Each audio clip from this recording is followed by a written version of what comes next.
Cool.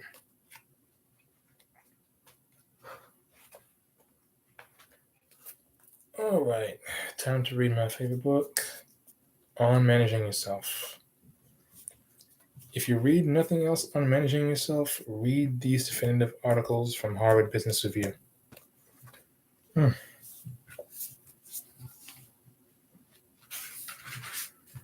Oof.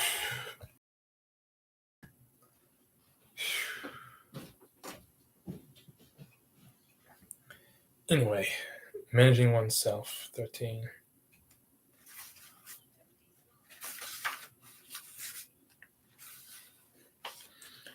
We live in an age of unprecedented opportunity. If you've got ambition and hearts, you can rise to the top of your chosen profession, regardless of where you started out. But with opportunity comes responsibility. Companies today aren't managing their knowledge workers' careers. Rather, we must each be our own chief executive officer. Simply put, it's up to you to carve place in the work world and know when to change course. And it's up to you to keep yourself engaged and productive during a work life that may span some 50 years. To do all of these things well, you'll need to cultivate a deep understanding of yourself. What are your most valuable strengths and most dangerous weaknesses? Equally important, how do you learn and work with others? What are your most deeply held values? And in what type of work environment can you make the greatest contribution? The implication is clear. Only when you operate from true and lasting excellence. Mhm. To build a life of excellence, begin by asking yourself these questions. What are my strengths? To accurately identify your strengths, use feedback analysis. Every time you make a key decision, write down the outcome you expect. Several months later, compare the actual results with your expected results. Look for patterns in what you're seeing. What results are you skilled at generating? What abilities do you need to enhance in order to get the results you want? What unproductive habits are preventing you from creating the outcomes you desire? In identifying opportunities for improvement, don't waste time cultivating skill areas where you have little competence. Instead, concentrate on and build on your strengths. How do I work? In what ways do you work best? Do you process information most effectively by reading it or by hearing others discuss it? Do you accomplish the most by working with other people or by working alone? Do you perform best while making decisions or while advising others on key matters? Are you in top form when things get stressful? Or do you function optimally in a highly predictable environment? What are my values? What are your ethics? What do you see as your most important responsibilities for living a worthy ethical life? Do your organization's ethics resonate with your own values? If not, your career will likely be marked by frustration and poor performance. Where do I belong? Consider your strengths, preferred work style, and values. Based on these qualities, in what kind of work environment would you fit in best? Find the perfect fit, and you'll transform yourself from a merely acceptable employee into a star performer. What can I contribute? Hmm. Yeah, what can I contribute? In earlier eras, companies told business people what their contribution should be. Today, you have choices to decide how you can best enhance your organization's performance. First, ask what the situation requires, based on your strengths, work style, and values. You might make the greatest contribution to your organizations. Oh, how might you make the most? How might you make the greatest contribution to your organization's efforts?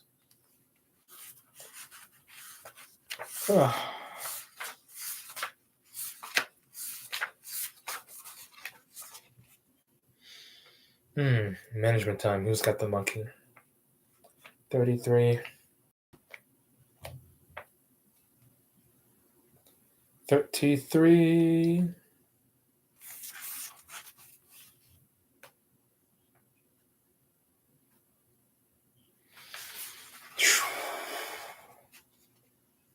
You're racing down the hall.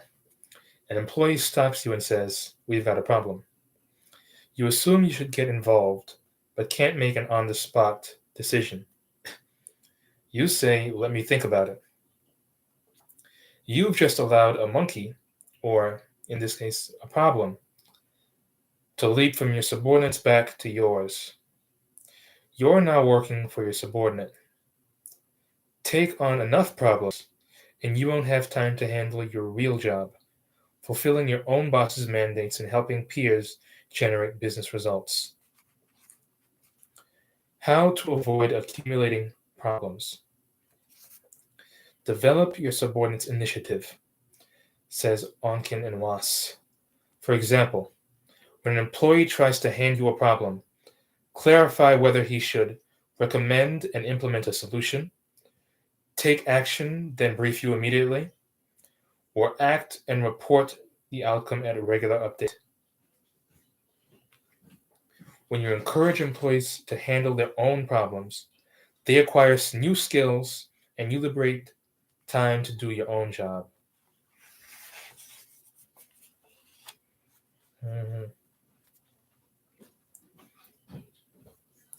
How to return problems to their proper owners. Onken, Wass, Stephen Covey. Make appointments to deal with problems. Avoid discussing any problem on an ad hoc basis. For example, when you pass a subordinate in the hallway, you won't convey the proper seriousness. Instead, schedule an appointment to discuss the issue. Specify level of initiative. Your employees can exercise 5 levels of initiative in handling on-the-job problems. From lowest to highest, the levels are: wait until told what to do. That's number 1. Number 2, ask what to do. Number 3, recommend an action, then with your approval, implement it. Number 4, take independent action, advise you at once. Number 5, take independent action and update you through routine procedure. When an employee brings a problem to you, outlaw use of level 1 or 2. Agree on and assign level 3, 4, or 5 to the problem. Take no more than 15 minutes to discuss the problem.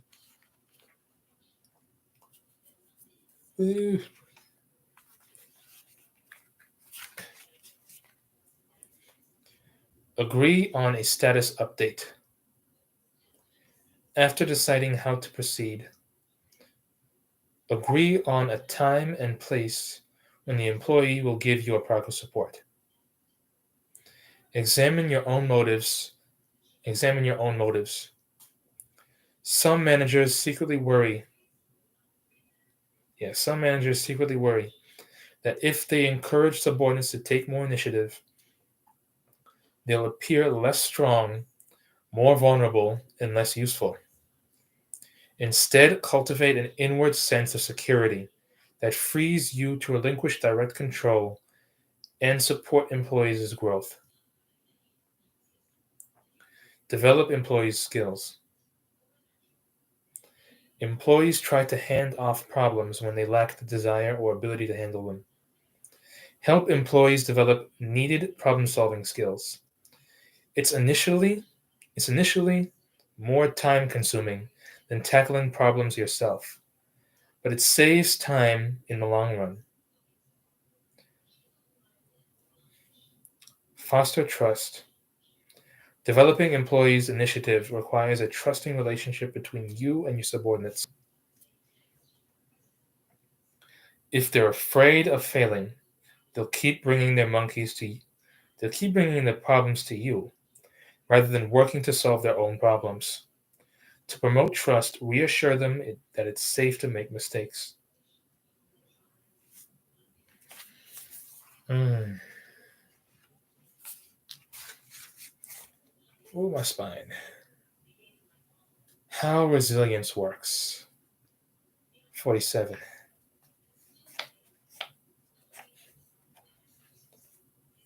Oof.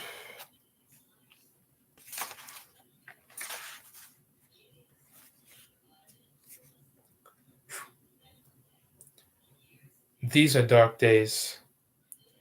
People are losing jobs, taking pay cuts, suffering foreclosure on their homes. Some of them are snapping, sinking into depression or suffering permanent loss of confidence. But that hits pretty close to home. But others are snapping back. For example, taking advantage of a layoff to build a new career. What carries them through tough times? Resilience. Resilient people possess three defining characteristics. They coolly accept the harsh realities facing them. They find meaning in terrible times. And they have an uncanny ability to improvise, making do with whatever's at hand. In deep recessions, resilience becomes more important than ever. Fortunately, you can learn to be resilient.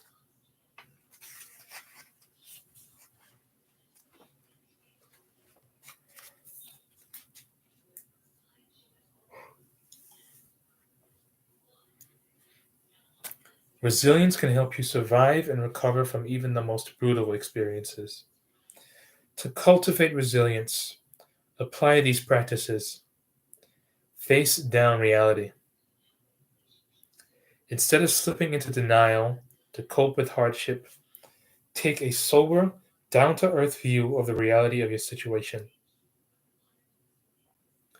You'll prepare yourself to act in ways that enable you to endure, training yourself to survive before the fact.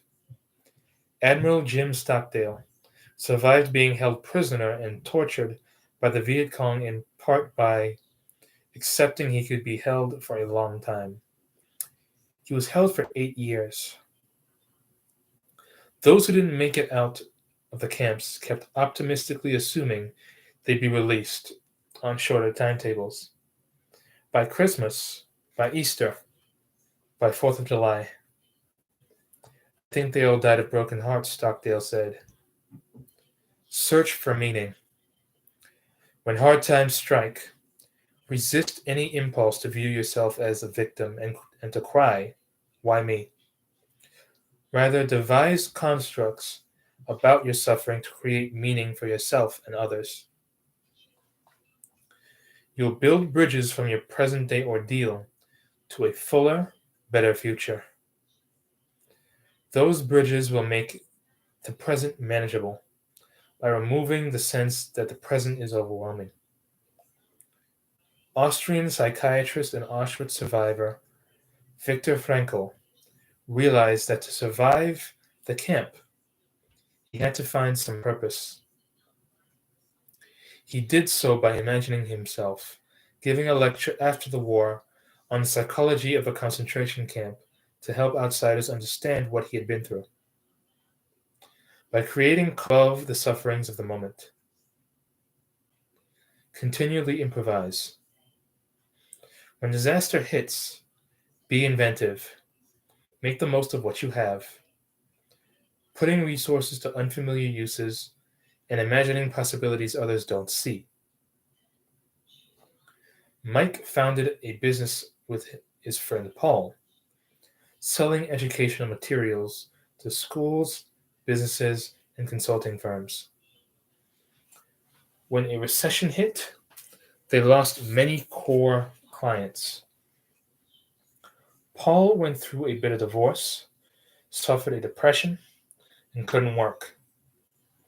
When Mike offered to buy him out, Paul slapped him with a lawsuit, claiming Mike was trying to steal the business. Mike kept the company going any way he could, going into joint ventures to sell English language training materials to Russian and Chinese competitors, publishing newsletters for clients, and even writing video scripts for competitors. The lawsuit was eventually settled in his favor, and he had a new and much more solid business than the one he started out with, all from trying to keep his own thing afloat.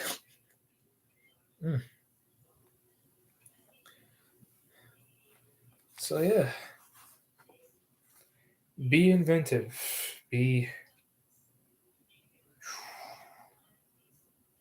Just be inventive, continually improvise, work hard.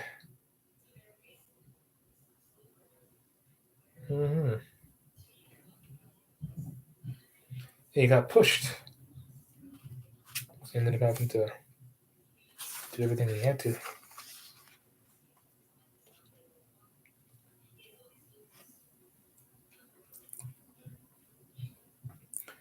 Manage your energy, not your time. 61.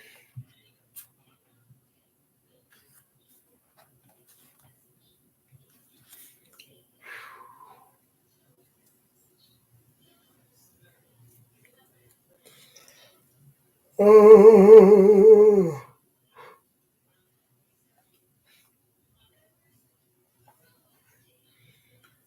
Organizations are demanding ever higher performance from their workforces.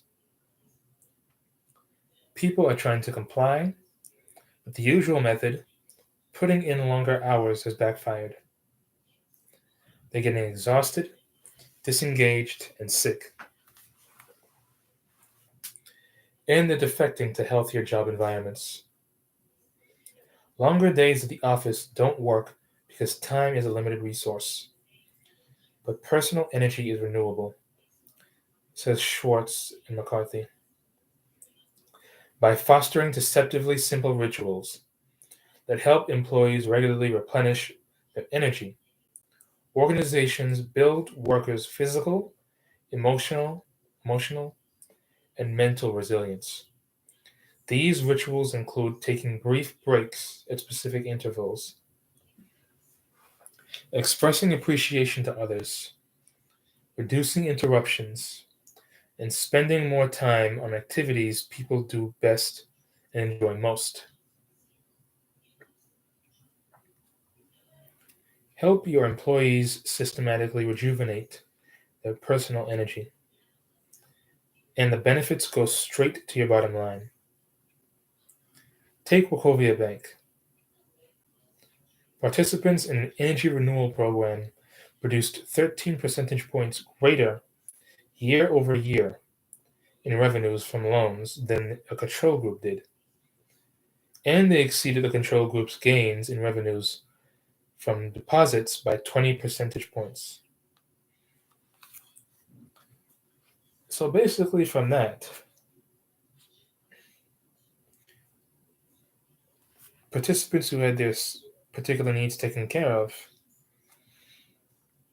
taking breaks when tired and stuff like that, taking relative breaks over certain periods of time,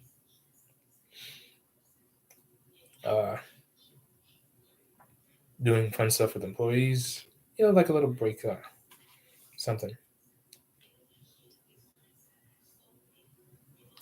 Basically, like in school when you had to have recess or something like that. Things like that are necessary so that people can be more productive afterward. That whole saying, "All work and no play makes Jack a dull boy." It's a real saying. It's real. Schwartz and McCarthy recommend these practices for renewing 4 dimensions of personal energy: Physical energy. Enhance your sleep by setting an earlier bedtime and reducing alcohol use. Reduce stress by engaging in cardiovascular activity at least 3 times a week and strength training at least once. Wow, that sucks.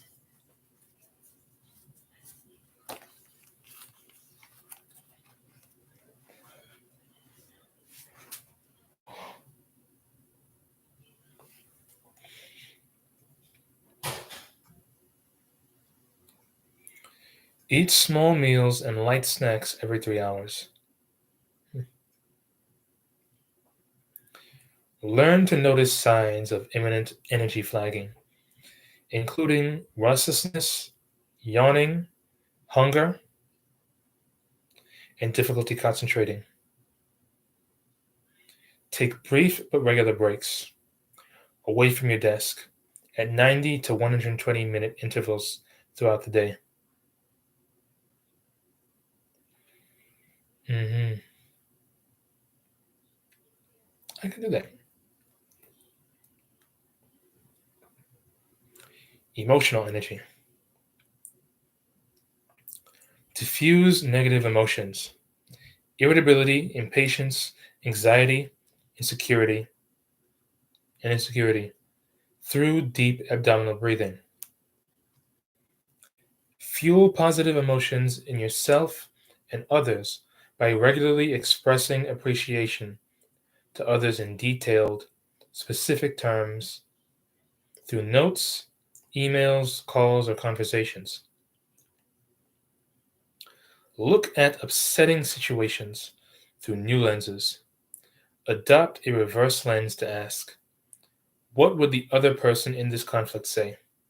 And how might he be right? Use a long lens to ask, how will I likely view this situation in 6 months? Employ a wide lens to ask, how can I grow and learn from this situation?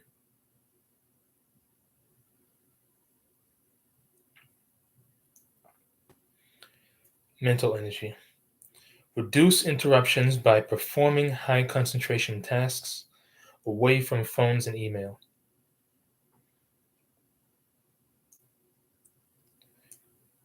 Respond to voicemails and emails at designated times during the day. Every night, identify the most important challenge for the next day. Then make it your first priority when you arrive at work in the morning. Mhm. Spiritual energy. Identify your sweet spot activities, those that give you feelings of effectiveness, effortless absorption, and fulfillment. Find ways to do more of these. One executive who hated doing sales reports delegated them to someone who loved that activity. Allocate time and energy to what you consider most important. For example, spend the last 20 minutes of your evening commute relaxing so you can connect with your family once you're home. Mhm. Live your core values.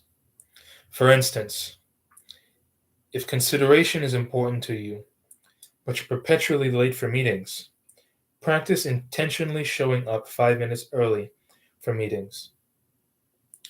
How companies can help.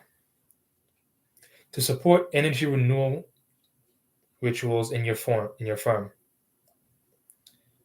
Build renewal rooms where people can go to relax and refuel. Subsidize gym memberships. Encourage managers to gather employees for midday workouts. And suggest that people stop checking emails during meetings. Mhm. Pretty good. That was manage your time, manage your energy, not your time. Ooh, my stomach is messed up.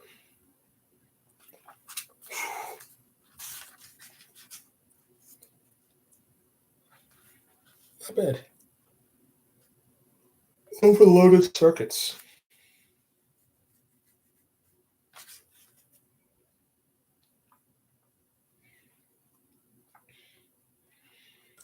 Overloaded circuits. 79.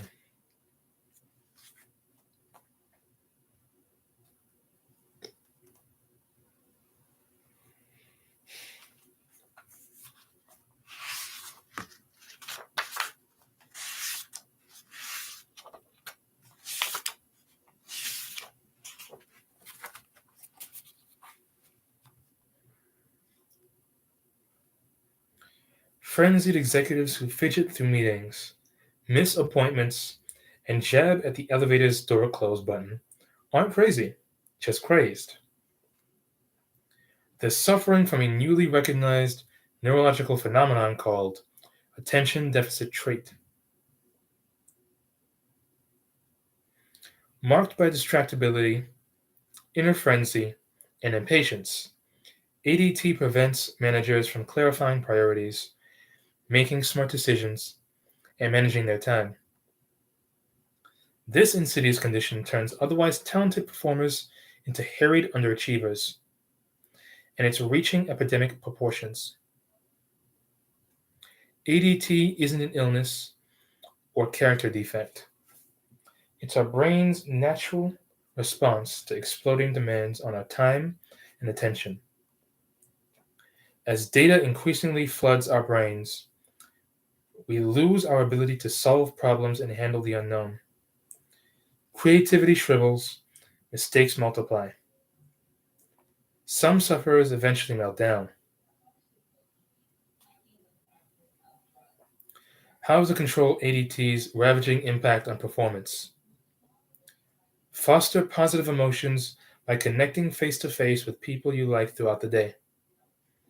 Take physical care of your brain by getting enough sleep, eating healthfully, and exercising regularly.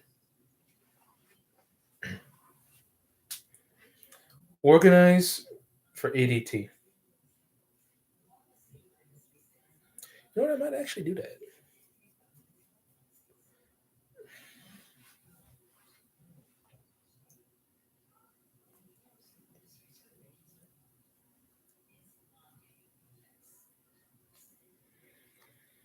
Huh.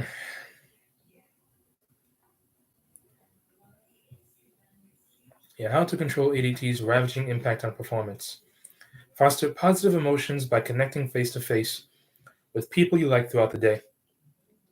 Taking physical care of your brain by getting enough sleep, eating healthy, and exercising regularly. Organize for ADT. Designating part of each day for thinking and planning, and setting up your office to foster mental functioning. For example, keep part of your desk clear at all times. These strategies may seem like no-brainers, but they'll help you vanquish the ADT demon before it can strike.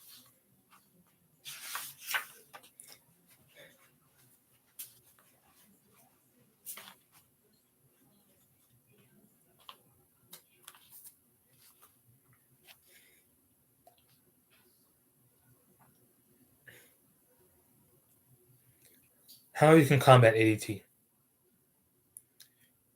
Promote positive emotions. Negative emotions, especially fear, can hamper productive brain functioning. To promote positive feelings, especially during highly stressful times, interact directly with someone you like at least every 4 to 6 hours. In environments where people are in physical contact with people they trust, brain functioning hums. By connecting comfortably with colleagues, you'll help your brain's executive center, responsible for decision making, planning, and information prioritizing, perform at its best. Take physical care of your brain. Ample sleep, a good diet, and exercise are critical for staving off ADT. You're getting enough sleep if you can awake without an alarm clock. You're eating well if you're avoiding sugar and white flour and consuming more fruits and whole grains, vegetables and protein instead. You're exercising enough if you're taking a brisk walk or going up and down a flight of stairs a few times a day. Mm,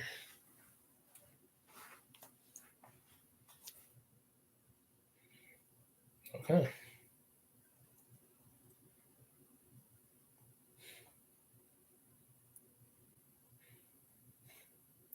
Organize for ADT. Instead of getting sucked into the vortices of mail or voicemail first thing in the morning, attend to a critical task. With paperwork, apply the Ohio only handle it once rule. Whenever you touch a document, act on it. Times of the day when you perform at your best. Use whatever small strategies help you function well mentally, whether it's listening to music or walking around while working, or doodling during meetings. And before you leave for the day, list 3 to 5 priority items you'll need to address tomorrow. What your company can do. In firms that ignore ADT symptoms, employees underachieve, create clutter, and cut corners. Careless mistakes, illness, and turnover increase as people squander their brain power. To counteract ADT and harness employees' brain power, invest in amenities that foster a positive, productive atmosphere.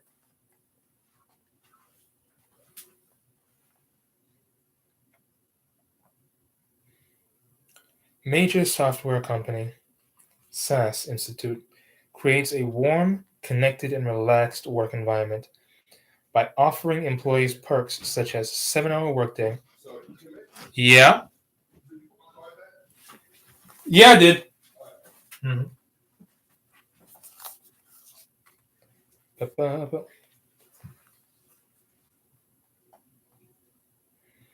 Yeah, major software company SAS Institute creates a warm, connected, and relaxed work environment by offering employees perks such as a 7-hour workday that ends at 5, a large on site gym and daycare facility, and cafeteria that provides baby seats and high chairs so parents can eat lunch with their children. The payoff? Employees return the favors with high productivity, and SAS's turnover never exceeds 5%, saving the company millions on recruiting, training, and severance. So basically, you take care of your employees' needs, they take care of your needs. Basically, the bottom line. Everybody's happy. I think that was 81.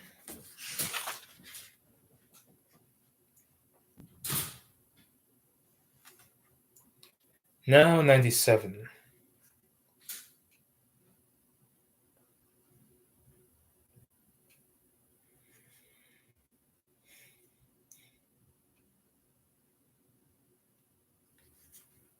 Let's do this here.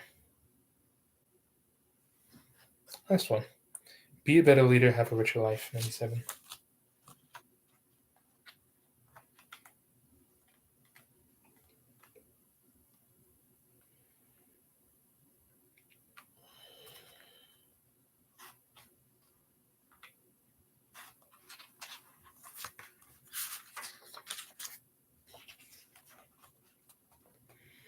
Life's a zero sum game, right?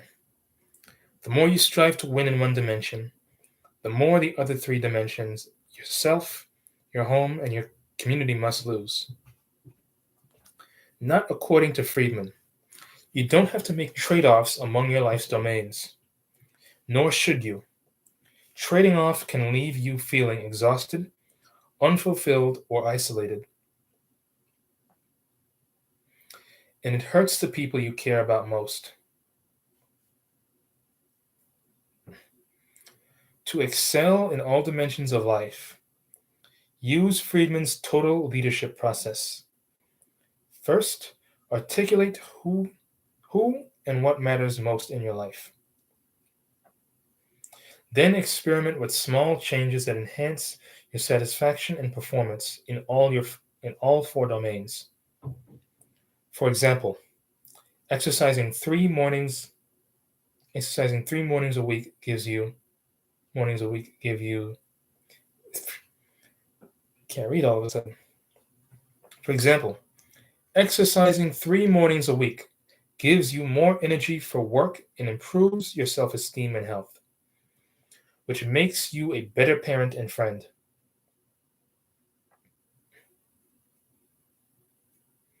Mhm.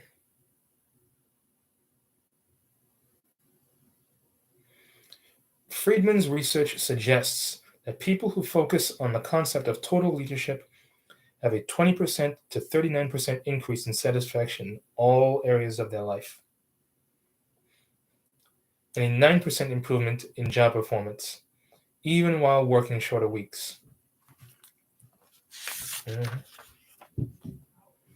Total leadership helps you mitigate a range of problems that stem from making trade offs among the different dimensions of your life. Feeling unfulfilled because you're not doing what you love. Feeling inauthentic because you're not acting according to your values. Feeling disconnected from people who matter to you. Feeling exhausted by trying to keep up with it all. To tackle such problems using total leadership, take these steps. Reflect. For each of the four domains of your life work, home, community, and self reflect on how important each is to you. How much time and energy you devote to each, and how satisfied you are in each. Are there discrepancies between what is important to you and how you spend your time and energy? What is your overall life satisfaction? 2. Brainstorm possibilities. Based on the insights you've achieved during your four-way reflection, brainstorm a long list of small experiments that may help you move closer to greater satisfaction in all four domains. These are new ways of doing things that would carry minimal risk and let you see results quickly. For example, mhm, turning off cell phones during family dinners can help you sharpen your focus on the people who matter. Ah, turning off cell phones during family dinners could help you sharpen your focus on the people who matter most to you. Exercising several times a week could give you more energy. Joining a club with coworkers could help you forge closer friendships with them. Preparing for the week ahead on Sunday evenings could help you sleep better and go into the new week refreshed.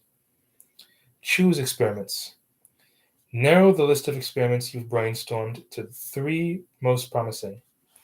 They should improve your satisfaction and performance in all 4 dimensions of your life, have effects viewed as positive by people who matter to you in every dimension of your life, be the most costly, and regret and miss opportunities if you don't do them, and position you to practice skills you most want to develop and do more of what you want to be doing. You should also develop a scoreboard for each experiment you've chosen. There we go, 40 minutes, not bad. All right. Oh, I got 2.